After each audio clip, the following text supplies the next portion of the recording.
Welcome to Microcollege, a podcast exploring innovative, place-based, and humanly scaled responses to the crises in higher education, meaning, and discourse in our time. Everyone knows that colleges and universities are at a breaking point, but what can be done?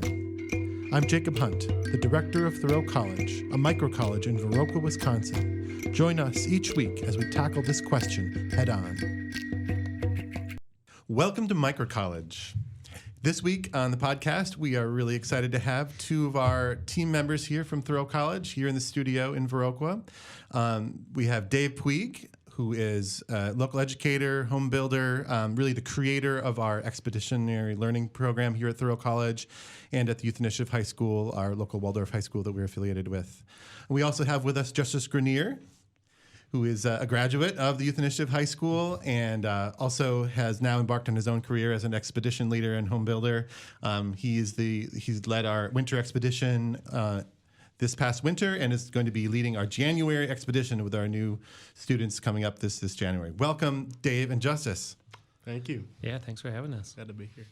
So we're really thrilled to be able to put a spotlight on our expeditionary learning and solo curriculum. It's really a core part of what we do here at Thoreau College. One of our 5 pillars is nature, and many of the aspects of the kind of qualities and aspects of education we're trying to build into this curriculum are encapsulated within the expeditionary curriculum, and a lot of the ideas from the world of Outward Bound, from the expeditionary learning world, really have influenced my thinking and thinking of the design of the project of the college. So we're excited to have some information about that. But here on the podcast, we always ground our conversations in people's biographies and life stories. So I want to ask each of you in turn to reflect a little bit on where you were when you were 18 or 19 years old, about the time of you're heading out of home into the adult world. What were you doing? Where were you? What were the influences that shaped you during that period of life? Dave? That's a great question. Well, to take it one step a little further back for me in terms of my biography with expeditions, I started going on them when I was 12. I went on my first week-long trip in the Boundary Waters, and it was absolutely transformational for me, and really was a turning point in my life. It was the first time I was in a space. That trip was with all male participants. It was the first all male space I had been in that I felt safe in, and it really made me realize, wow, that I can be vulnerable around other boys. I can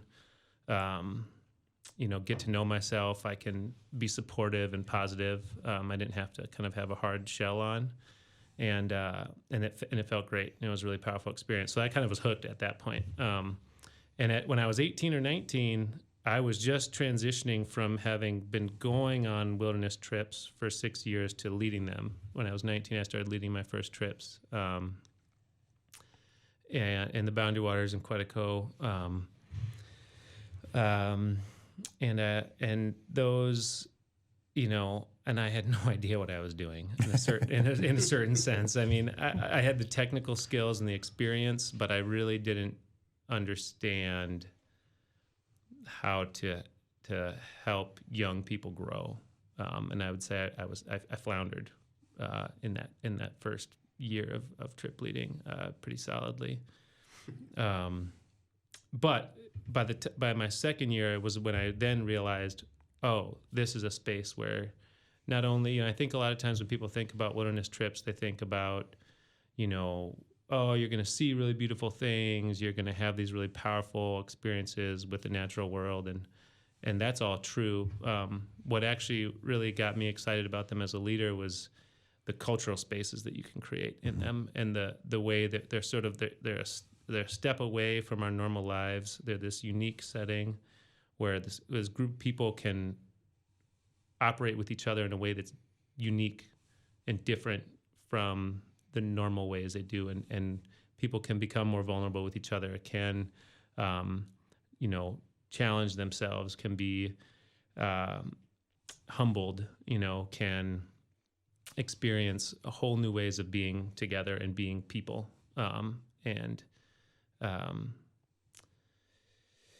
so that was very alive for me.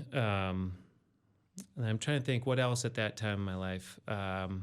I was a freshman in college, sophomore in college. I know something you've talked about frequently is your engagement with the Southwest Field School. Yes. And that's shaped some of what you've built into the curriculums you've designed here. Oh my gosh. Yeah. Southwest Field Studies was this incredible program that Earlham College had, a semester program.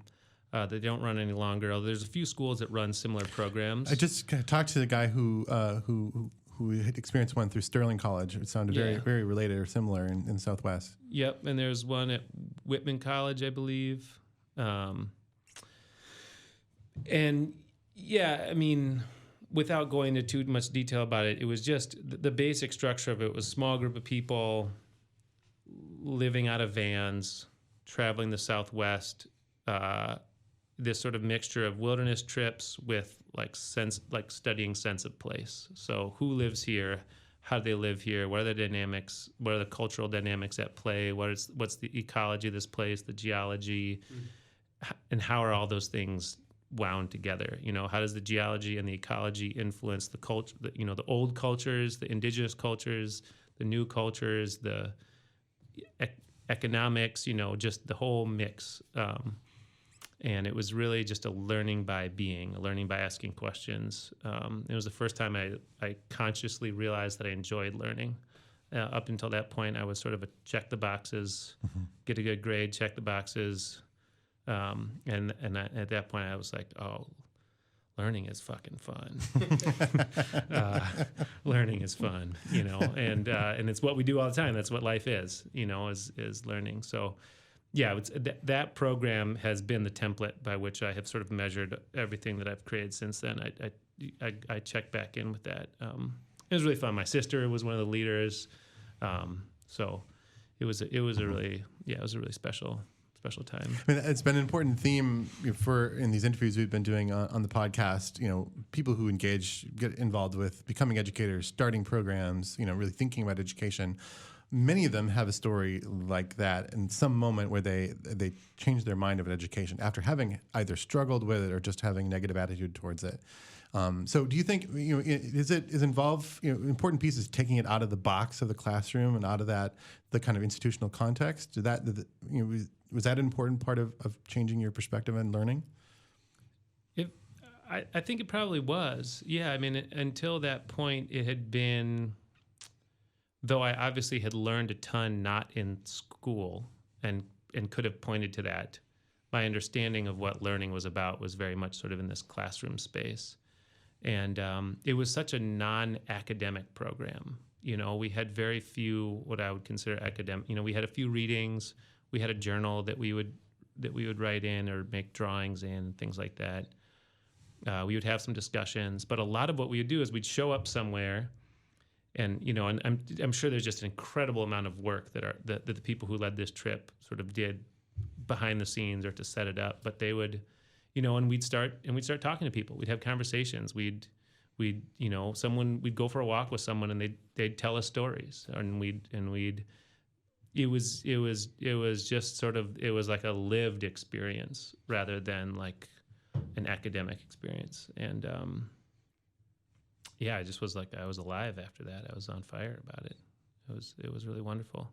I actually tried to go back and help lead it. Me and my sister got hired to lead it. And then we were both having babies. Yes, life. Yeah. So. Right. Well, Justys, you've kind of grown up in this milieu. You've went through some of the curriculum that Dave helped to create here. And, before you tell your story, I just want to share a picture of you from the first time I had you work with a group of Thoreau College students. You led us on a day-long trip on the Kickapoo River, just a day-long paddling trip. And you're wearing a straw cap and you're barefooted. And it's like, this guy is the living embodiment of Huckleberry Finn, right? You can see him just right down the river. So how do you get to be think about this relatively recent period in your life. What stands out as important of this transition?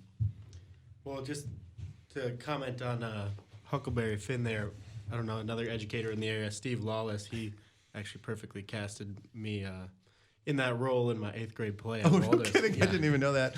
Which was, some say, my breakout role. And I got my first solo there, and so I was singing, and that was pretty fun. I sing a lot now. I never really like know when or where to start these stories, but I think thinking about when I was like 18, 19 years old in that age, and ultimately I think what has led me to this path of outdoor education and experiential education. Dave, you said hard shell at one point over there, and it like made me think of turtles again, because they're often coming through my mind. But I've like come to find this little metaphor with the turtle about like comfort zones. And we teach this lesson at Outward Bound as we ask students to step out of everything they know into everything they don't know. And we teach like about the comfort zone and the panic zone, and then what that sweet spot in the middle of the growth zone where you're really learning the most. And I always connected that to a turtle, where you're like, you can just live your whole life in your little shell, and it can be like, you might be happy, you might be fine, but you're not really learning that much. And like, you have to stick your neck out, paddle around, explore the pond a bit more. And so that was where I was at when I was 18 or so, and I went off to New Zealand there. Yeah, and that's where I think I first started to feel that feeling of what it can be like to step completely out of everything you know and into everything you don't know, and just accepting that world that is completely new is where I found like to love learning, like you were talking about, Dave. And yeah, am I not still too far? There we go. Yeah, I think that my first, I guess, expedition experience, and I was constantly just learning that. Went out, just packed my bag full of canned beans and stuff, so I probably had... How old were you? I was 18 years old. I just like didn't know how to plan a trip or anything like that, and just packed my bag full of stuff. I was like, okay, we're gonna walk along this beach trail here, and up and down with super heavy pack. That was like one of the first learnings. Like, okay, we do dried food from now on. Water's heavy. Yeah, water is very, very heavy. And yeah, I get is the question. Can you repeat the question? Well, so thinking about that period of time, I think you've started. You clearly you did one of the classic things, which is head out on the road, right? Yeah. Light out for the territories, right? And you know that's perhaps one of the most ancient forms of education for young adults. That maybe the original one, right? Go out and encounter the world somewhere. And so for you, that was New Zealand, and eventually also a few other places too. Like what was on your itinerary? Well, the itinerary was kind of just like work, travel, work, travel, work, travel. I do feel really want to like shout out, well, both my teachers here that I'm sitting with, Dave, and you, Jacob. I think I got a lot of support for that, because that's not exactly, I guess it's kind of a traditional route in some way, but it's also, there's this huge push towards further education, and that was not right for me at that time in my life. And so I appreciate that support from my family and teachers who were like, yeah, you should just go out and go for it. And I probably might have never gone, but I bought a ticket like right after, like a few days after I graduated. I was like, it's just 6 months from now, and I worked locally at the Driftless Cafe, which I really loved and probably would have never left if I didn't have that ticket. So it was like, I was kind of forced in a way. I was like, my little turtle pond was draining rapidly for 6 months, and then I was like, okay, I got to go find more water, and just hopped on that plane. So then I did New Zealand for a while, and fell in love there with not just like a person, but also like the person that I was able to become. Because with that small town feeling, it's amazing to be raised in a small town, because you can just, everyone like sees all of your growths and everything as you, and like can witness you both as who you were and who you have become, and it's like helps hold you up in a way. And it also, then you're also stuck with everything that you've maybe not so proud of in that same moment. And right, you have to go away for a while before you can come back to a small town. Absolutely. Yeah. So that was the most powerful experience for me. It was like, oh, I can just be whoever I want here, and I can just change these things, and no one's like, wait, no, you're this. Yeah, I remember you being Huckleberry Finn. Yeah, exactly. And then so I went explore down in South America a bit, in Colombia and Peru and Ecuador, and then came back, lived in California for a while, and went to Nicaragua and Costa Rica, and then did a little bit of a European tour one summer. And We're having some mic issues here. It's Yep. moving away. You're hearing strange sounds. Cool. So both of you mentioned Outward Bound. So I guess I wondered, Dave, I've also learned, one of the things I've learned from you is a little bit about the history and philosophy of Outward Bound. It's a term that, it's a concept or organization that many people may have heard of and not really know what it's about. Think about it just as a camping trip sort of organization, but it's a really deep kind of human understanding behind some of that. So I wonder if you could share, a little bit about your experience with Outward Bound and what's the kind of underlying philosophy of Outward Bound. Absolutely. So Outward Bound actually grew, came into existence right around World War II from a German educator, this fellow named Kurt Hahn, and he had started a number of schools and educational institutions already.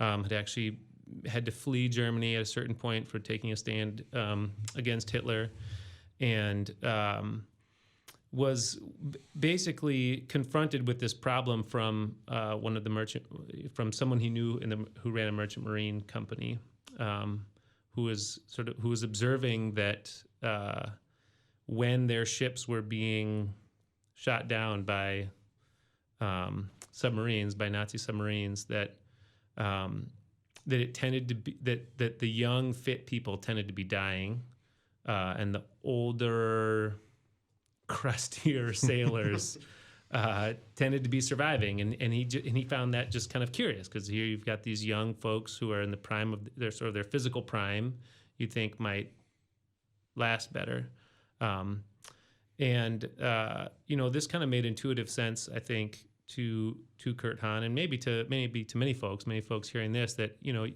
young folks just didn't know they could do it. They just hadn't built the mental, emotional, internal resilience to know they could make it through something really hard. And so he started this school for training sailors, basically a resilience training school, and called it Outward Bound. And it caught on very quick. The model caught on very quick and really quickly transferred into the U.S. and then all over the world. There's Outward Bound schools all over the world. And the basic philosophy is, and perhaps those of you who've heard of Knowles, that's an organization that another really excellent outdoor education organization that's really focused on building wilderness skills. You want to become a really good technical mountaineer climber. Knowles is a good place to start. This is Knowles, N-O-L-S, yeah, the National Outdoor Leadership School. Yep. Outward Bound is a little bit more like we use the wilderness and wilderness tripping as a way to help people learn about themselves. Like, not as important that you become a really technical paddler or a really technical climber, more that we're using that challenging, experience like Justys is talking about, that putting people out of their comfort zone for personal growth. And so that's really, and that's the model that makes it really transferable, because you can kind of do it anywhere.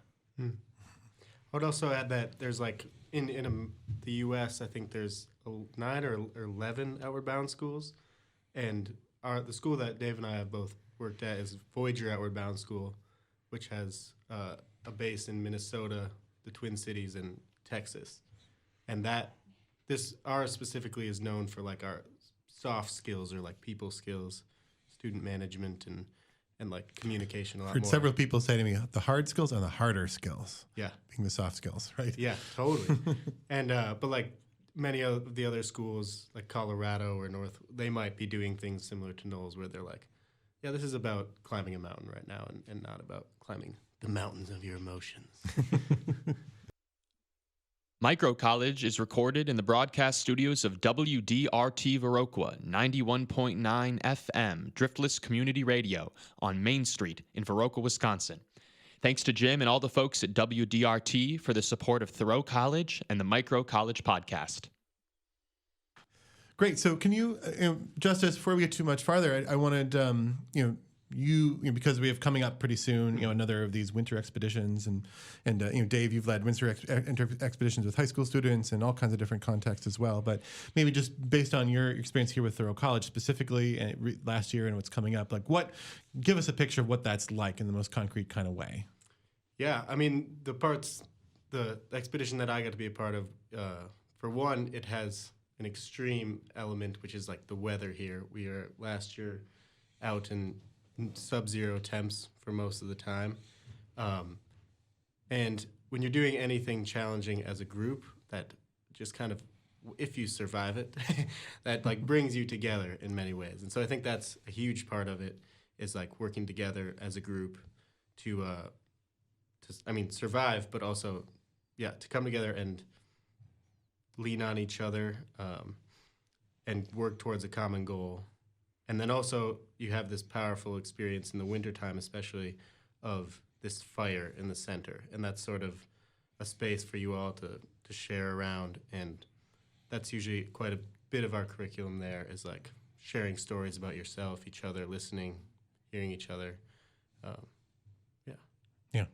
Want to add anything to that, Dave? I just, what Justice just said about the fire in the center, the thing that I really love about winter trips is we have kind of a mythical understanding of, not mythical, like a false understanding that what keeps us warm is our clothes. Mm-hmm. And of course our clothes help us keep us warm, but our clothes are not warm themselves. Like all of the heat is in us. And the wintertime is a really great teacher for remembering, like, oh, I am responsible for keeping myself warm. If I'm cold, the only thing you can do is move. And, putting more layers on might help, but at a certain point, it's about you and that fire there's a fire in the center that we're congregating around and telling stories around and cooking around. But there's a fire at the center of every person too, and like we're tending that and strengthening that. And I always find that coming back from winter camping trips, I find myself being like, winter, it's a delight. Beforehand it feels kind of intimidating, and afterwards it's like, oh, I got the rest of the winter to play outside now. It's not so intimidating anymore. It's remarkable watching students, both high school and the college students, look towards this winter expedition happening. Sometimes in high school, it happens in the 11th grade, and so students are starting off in 9th grade. I've got an 11th grade daughter who's approaching this also in January, and it's been in her mind before she started high school, I can guarantee you. And there's fear, there's self-doubt, sometimes there's phases of anger. And then after the experience, it's really one of the most remarkable transformations I see in students that I work with. And how are students different after an experience like this, do you think? I mean, I think it's got to be the same thing it's the same, it's a common human experience, right? That we have for all sorts of things, marriages, births, divorces, moves to a new country, starting a new job, coming out, et cetera, et cetera, et cetera, right? There's kind of infinite opportunities in the human experience to be afraid, to think you can't do something, to be angry about something, to have self-doubt. And it's just this, what's wonderful about expeditions is they're big and powerful in a certain way, and they're also fairly small and contained. And it's an opportunity to practice meeting those kinds of being afraid of doing something and then doing it and being okay. Being afraid of doing something, doing it, being okay. And building that habit, that practice, so it's a transferable skill, so that somewhere else in life, again, and this is where, so it's not because we're trying to train people to be excellent winter campers, but so that you come to that next part of your life that you're afraid of or you don't think you can do, and maybe you don't listen to the self-doubt as much. You're like, I'll probably do it. And I'll be all right. And you can start flipping that internal narrative about fear, about challenge, about about doubt and actually start changing your sort of your internal story, and it actually opens a lot of doors. And I think that's what's really powerful. I think that's what's really powerful about expeditions is it's a way to kind of unchain yourself. You know, we're our biggest. We hold ourselves back the most. Yeah. Good words. Do you want to add to that, Justice? No, that was beautifully said. Can you share your own experience? Like when did you first do a winter expedition? Oh yeah. Well, my first winter expedition was in Ely, Minnesota in 2020, beginning of 2020, right before world chaos happened a little bit. And I did a dog sledding trip up with, it was like an invite to all the staff members to come and do what we offer up there in the wintertime. And that was the hardest thing I've ever had to do in my life. I was only like about half a year into Outward Bound at that point. And so I'd only gone on an expedition or two. And so that experience, well, I was kind of like, in the first day or two, I was like, why the hell would I ever pay for this experience? What have I done? My legs were chafed raw. I was just like freezing cold. My lips were, it was like, in a way, quite miserable. And it was a blessing to be working there with Outward Bound, or be doing this expedition with Outward Bound instructors from all over the country. And I remember the following day after this moment where I was like, oh, what have I done? I was only 2 days into 10 at that point. And the next day we pushed these 300-pound sleds with the dogs through a bog, like a half-frozen bog. And everybody was like post-holing, so your boots were just like going through the snow, and it was thigh-deep snow. And you were just like shoving these sleds, like the dogs were popping their legs through as well. And your boot would stick into a swamp and then fill with water, and so you'd be dumping out water out of your boot in like sub-zero temps. And it was terrible. I got ran over by the sled because you'd push it in and get going, and then boom, and I just got planted like face first into the snow. But we just laughed so much, and like these people I was with were just like laughing and almost crying, and then and I was like, okay, if you just like do it, then it's done. And what is it called? It's like type 2 fun, where there's a few different funs they call it. Type 1 fun is like you're literally having fun, and you're like, I'm having fun right now. Type 2 is like you're doing something, and you're like, I am not having fun right now. And then you talk about it, and it's like the most powerful experience, and you're all remembering and laughing. And that was what was happening, but because of like the practiced way that Outward Bound instructors that I was with had been doing this for years, they were all laughing during this experience that's supposed to be like in the future you laugh about it. And so that just like changed my attitude, and all morning I was miserable, but then like as we just like went through the hardest part of kind of my life physically up until that point, it was just like I started laughing too, and it was okay. And then we got to camp, you know, the day ended, we just keep pushing forward, and then we're sitting around a fire eating chicken soup and telling stories again. And it comes back to that it's like that resiliency, that bank of resiliency that you have in there. You can just like go back on that in a moment. And so looking forward a couple years into where I'm teaching people like, hey, this is, now you got to be happy doing this thing, even though your face hurts.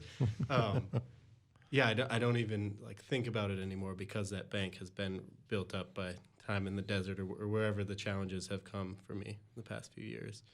And yeah, I can like find the things that are enjoyable in those hard moments, and also know that I'll be fine.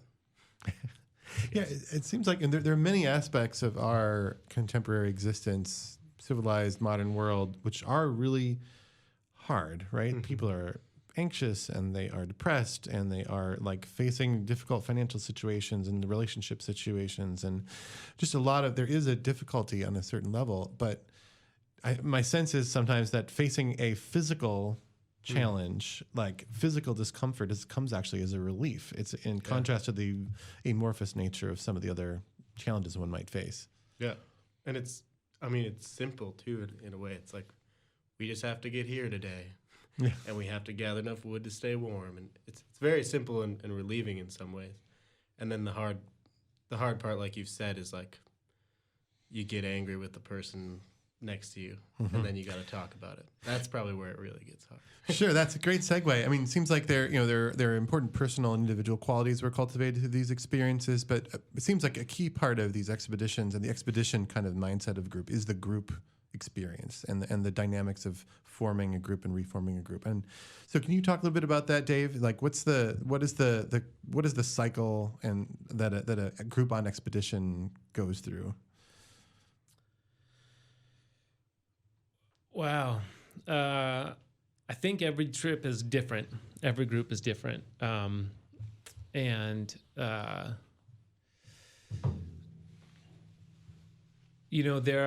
are some within the outdoor ed world. There are some sort of templates that we use sometimes to talk about it, just sort of as like a, share this template with a group, and it helps give some language and just something to push back against. Sometimes it fits, sometimes it doesn't. But a real general arc is probably a similar arc to relationships, of all sorts. There's a period of either kind of falling in love with each other a little bit, or like, oh, this is great, this is so fun, I really like you, you're funny, we have the similar interests, or on the flip side, like, I don't know who you are, you don't make any sense to me, I don't like you, I don't want to get to know you. But then as time goes on, through shared experience and really through shared hardship, two things start to happen. One, the people who you sort of easily fall in love with, you start to see their flaws, and they start to drive you nuts. Or some aspects of them might start to drive you nuts. You start to realize, like, this person is really funny, but they also never shut up, and like, or whatever it is, you start to see people's flaws. You start to see, you start to get on each other's nerves, and there starts to be friction, which then becomes fodder for all sorts of interpersonal growth, right? That ideally, if the participants are game for facing, and if the instructors are willing to help the group go there, it becomes a whole another layer of challenge and growth, right? Is starting to figure out how do we, many of us don't learn how to have conflict very well. So like, how do we have productive conflict? How do we not avoid it, but not just blow each other up, and instead face it, work through it, and move through it.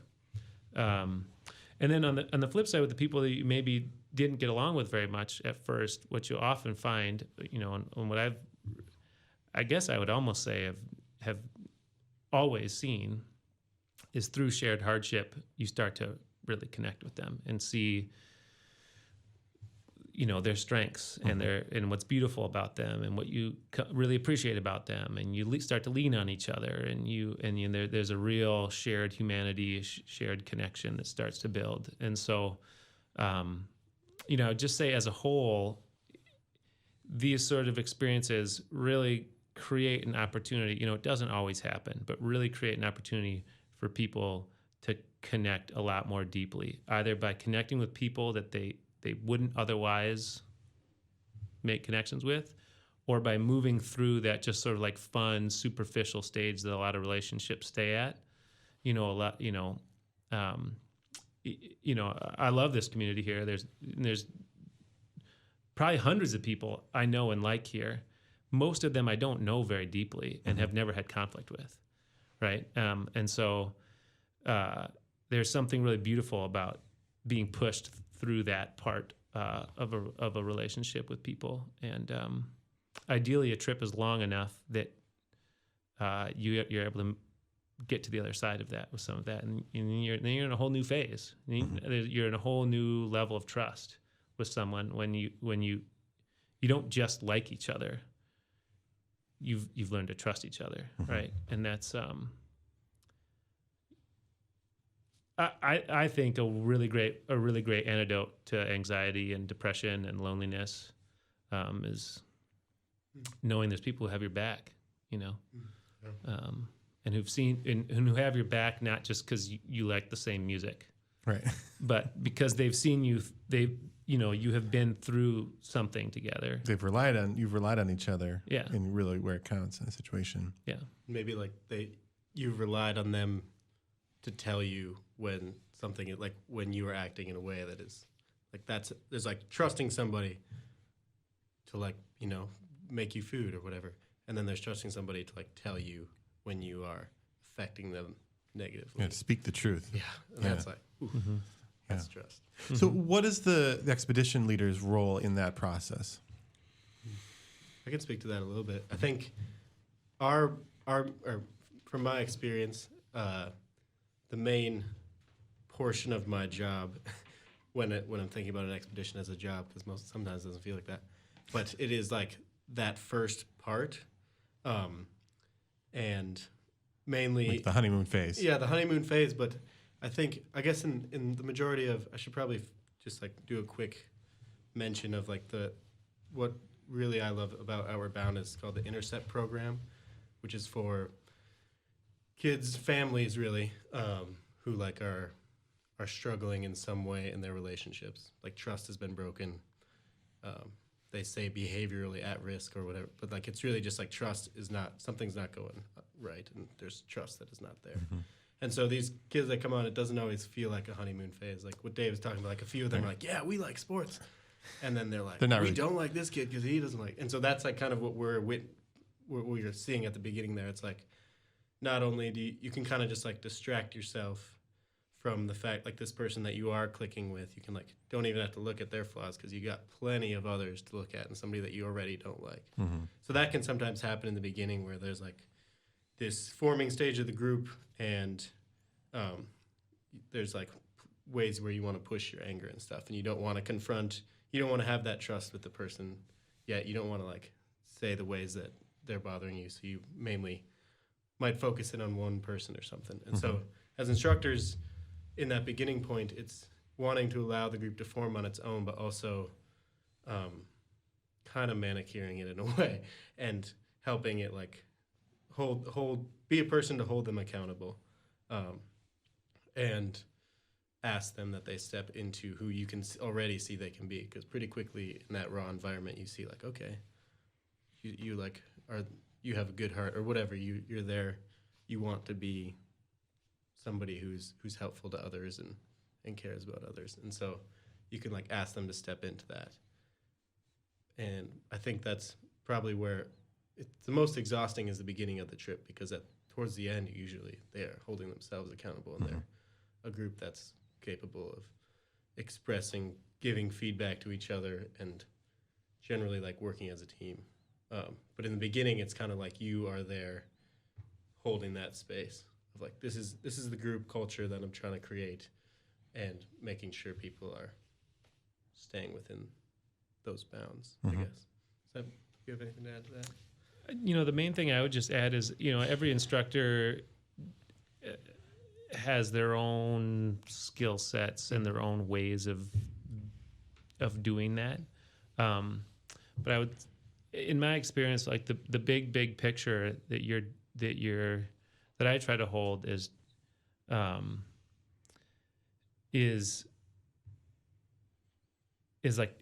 trust that it's going to be a good experience, and just kind of holding that, right? Because a lot of participants might not have that at all in their minds. They might be freaking out. They might be terrified. They might think this is, Justys was thinking on that winter trip, like, what am I doing? And so, why do we have to talk about this stuff? Why do we really have to confront each other about things, or do I really have to, work through this thing? Why can't I just ignore this person? There's just all the things that keep people as comfortable as they can be, being the person who just really is like, you know what? There's more. Like, I guess this is how I think about it. For each student, for each participant, I think there's more in you than you know,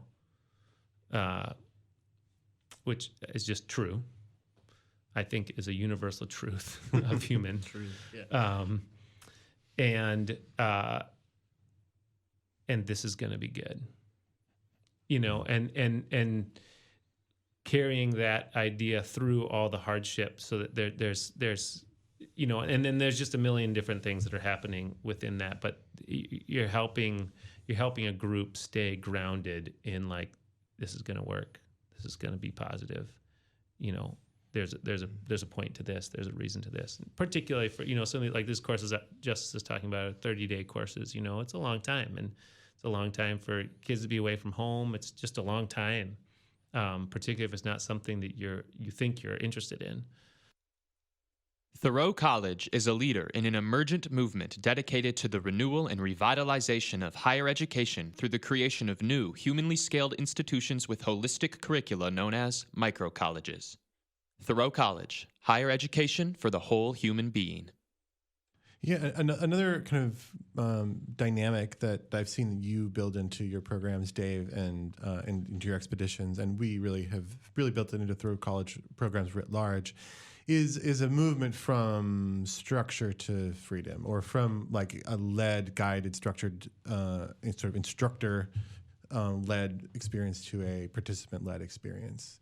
You want to talk about that a little bit? Where does that come from, and how does that look on trail? Yeah, that's at this point, I think that's crucial. I don't think I didn't think that or didn't know that when I first started leading trips. What was interesting in the end of the years of just before I started working for Outward Bound, I was working for another organization called Chihuahua, and leading pretty long trips there, and coming up, we didn't really have a set curriculum there in any way. But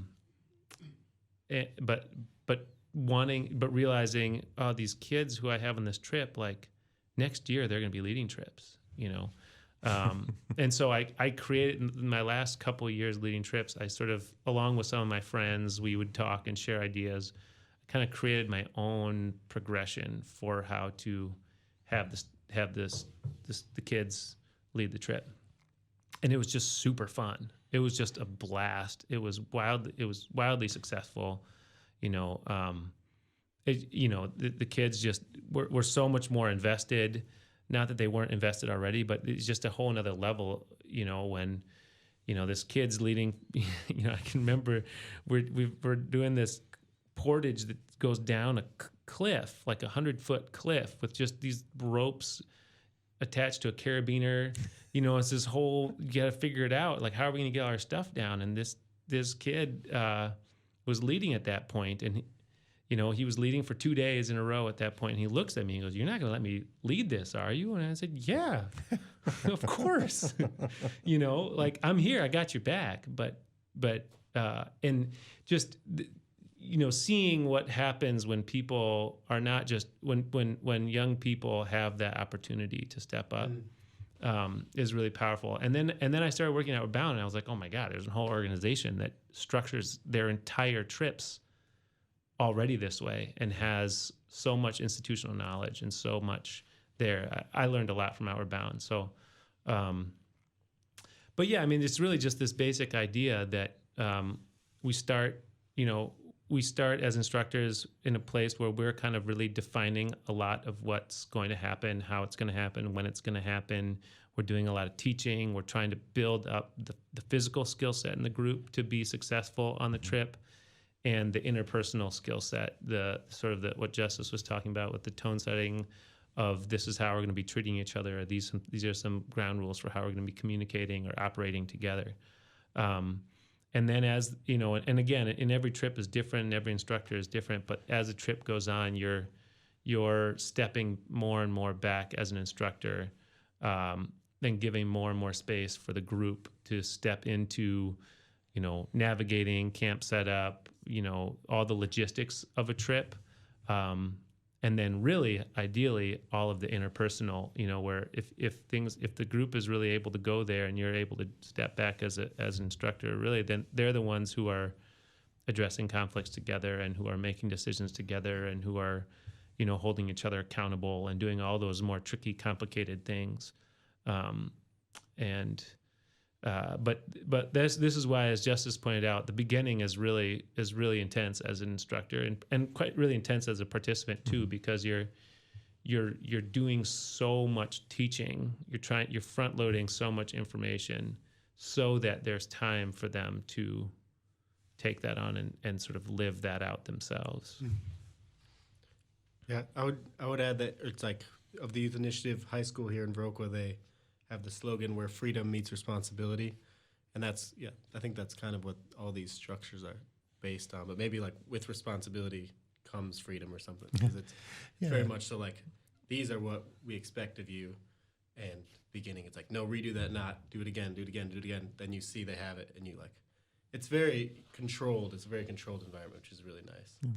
The Waldorf high school model, and really the Waldorf education in general, the picture right at the core of it is a movement from form to freedom, right? Mm-hmm. The students begin in a position, in a situation that has been planned by wise and thoughtful people, and it is transitioned gradually and appropriately to a position where they're adults, right? And they're able to act and structure and form their own lives. And that really is the goal of the education. And I would say also the goal of Thoreau College and these programs that we do. I mean, just one more thing I would add to that about this freedom and responsibility mix is, that really is the most simple way to put it. I mean, if you look around at our world today and look at a lot of the challenges that we face, or a lot of the people who are behaving pretty irresponsibly, right? There's a lot of, like, there's a general desire, it seems, at least in American culture, I really don't know about other cultures, to want a lot of freedom and not very much responsibility, right? Like, that's what I think that's like the allure and dream of being rich is like, I can do whatever I want, and we see a lot of, wealthy and powerful people not being very responsible, right? And we see a lot of all kinds of people not being very responsible, but that really like to operate healthfully as just a person, to really be successful in your own life, but also to be a successful or to be a really a positive citizen, to someone who's helping sort of uphold and build their culture in a positive way. You've really got to balance those two things, and that's really what is at the core of this kind of curriculum. Also, is it's the connecting that if you want to have freedom over this experience, you've got to live up to the responsibility, and that's sort of that's a crucial dance that is a skill set where hopefully young adults, teenagers, young adults are learning, but hopefully all of us are learning. Yeah, so we're coming up towards the end of our hour, and I didn't want to go out of our time without talking about the solo component of our curriculum.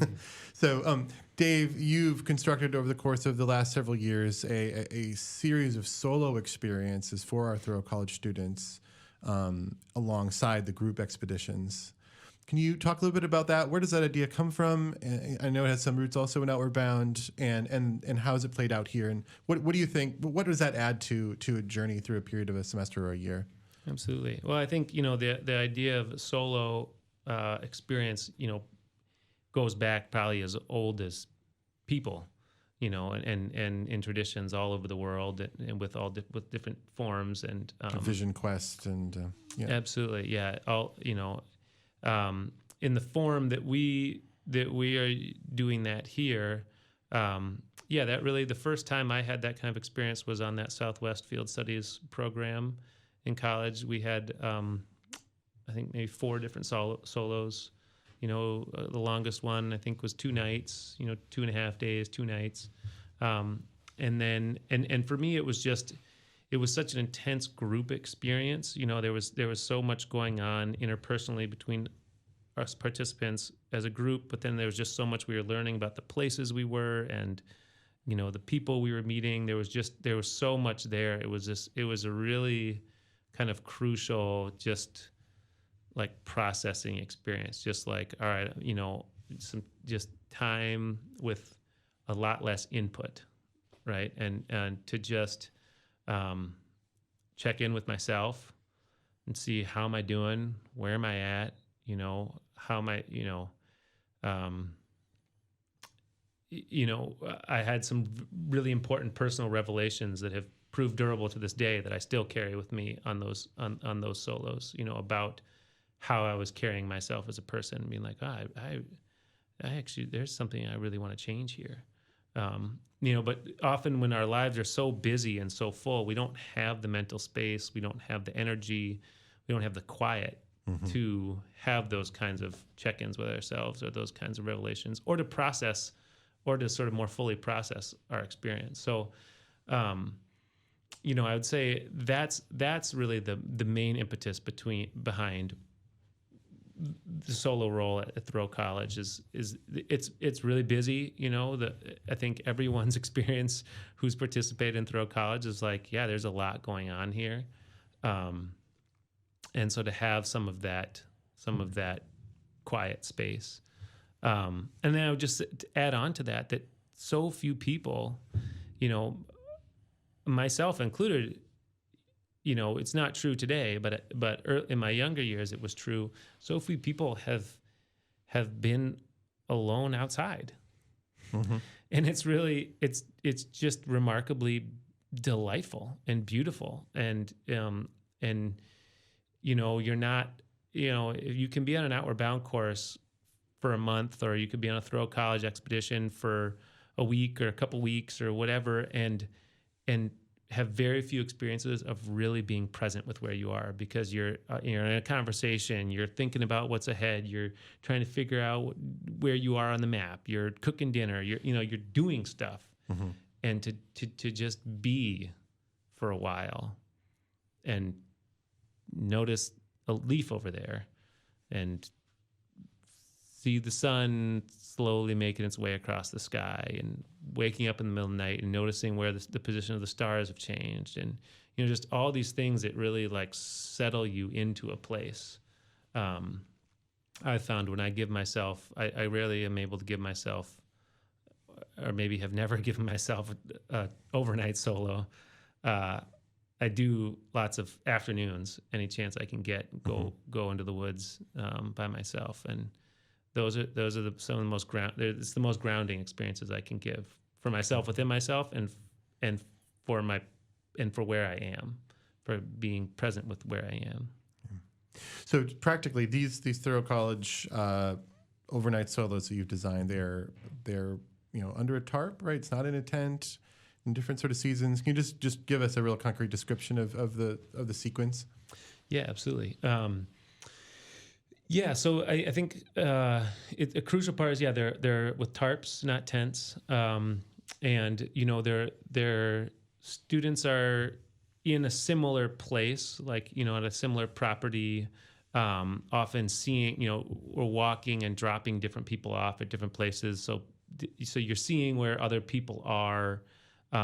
You're close enough that if you really needed help, you'd be able to hear each other, and there's sort of a system for making sure people are okay, but you're also not right on top of each other. You've got plenty of your own space, and so there's some sort of logistical pieces there to help people feel safe and be safe if something were to happen. But then it's really you're dropped off. You've got a little bit of food.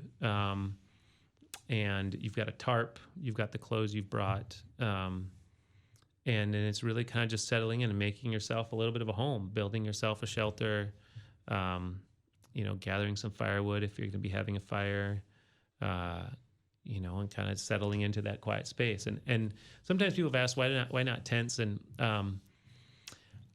if any of you have spent a lot of time in a tent, being in a tent is wonderful. I like it, but it's not outside. And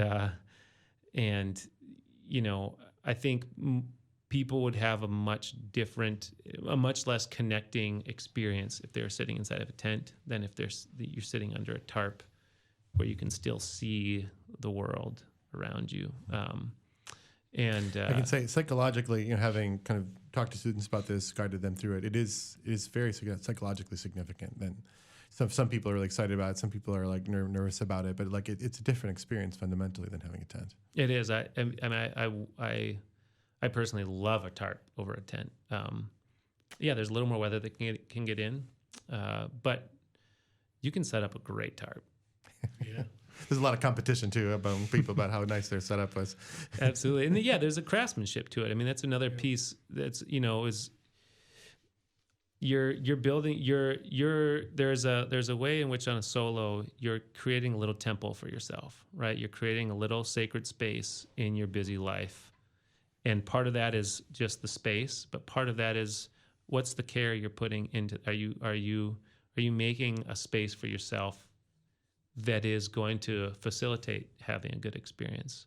Or are you in the habit of being so lazy that you won't even do that, and then you're just gonna be uncomfortable the whole time, and all you're feeling is discomfort, right? Which is, hopefully you can be aware of that and realize like, oh gosh, all right, next time I'm gonna, I'm gonna do something a little different. And yeah, so that's the other piece of it. We've done this, 3 years, 3 falls, and there's a sequence, right? Starting in usually really relatively warm weather in September, October, and then something in November when the weather could be colder usually, but sometimes rainy. Often that's a really challenging one. And then moving up towards a 48-hour experience in December, so generally in winter weather. So again, it's moving towards that winter challenge, that kind of keeping the fire going is a really essential thing. I really like what you're saying there, Dave, and I think that like the solo experience, especially when it comes. I mean, it's powerful on your own as well if you're just doing it on your own and choosing to go out. But also when you're in a group that's formed in the middle of a process, whatever, expedition, semester, whatever it is, it's like a moment where your own self-efficacy is like really shown, and it's kind of like brings out a certain amount of integrity in yourself of like maybe true colors are shown, or like where are you in your process of working on skills, whatever they may be. Like a lot of stuff can come up out there. It's like a great time for reflection, both like in the very practical sense that we've talked about of like looking at your tarp as the snow sags onto your face, or like, wow, getting to look at yourself and be like, how did I interact with these people, and what was the result? So I found that on especially the longer courses that I've done, like the 50-day long ones where you are really getting that time. We do 2 solos on those, and those are the most powerful moments where they, for one, just get a break from it all. Like you were talking about, of like, there's the break from the distractions of like dopamine in your pocket every 10 seconds of this world, and then you go out in an expedition, and that's a break in itself. But then the solo is like a break within the break from all distractions, and so you're just there with yourself in the most raw way that I've ever been. It's pretty powerful to be able to just like, what comes up in your mind there. So a couple times, we've done the 48-hour December solos. Some of the most profound reflections I've ever heard students made have come out of those. And you hear December in Wisconsin, the days are short, the nights are long, the fire is really important, and just the ability to start in one day, watch the sun go down, and watch the whole following day, cross its whole path. And yeah, you have sense the passage of time in a way that's kind of rare in our world today. I would also say, probably for many folks listening, if you say like, hey, how comfortable would you be going, for 48 hours by yourself under a tarp in the middle of winter? There's probably not that many people who would say like, oh yeah, that'd be super easy for me right now.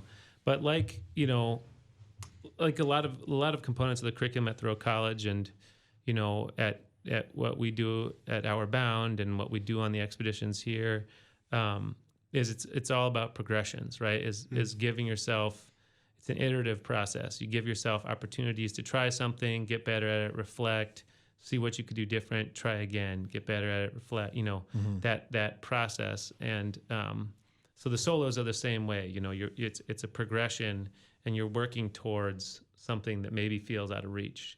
And that's another just sort of basic life skill set that, as a carpenter, I think about this all the time, you say, how do you build a house?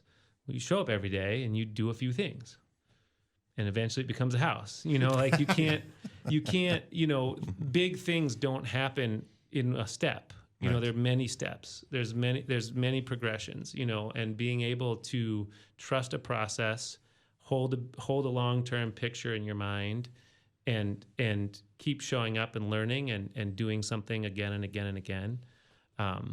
is just sort of a basic keystone of all sorts of forms of success, and that's another one of the things, one of the elements of that I think this program here at Thoreau College gives people an opportunity to do. Yeah. Amen. That's a great place to end, I think. Thank you so much. You're a couple of my favorite people in the world. Thank you for coming in and to keep up doing the good work that you're doing. Yeah, we appreciate you. Thanks for having. It's been an honor. Thank you. All right.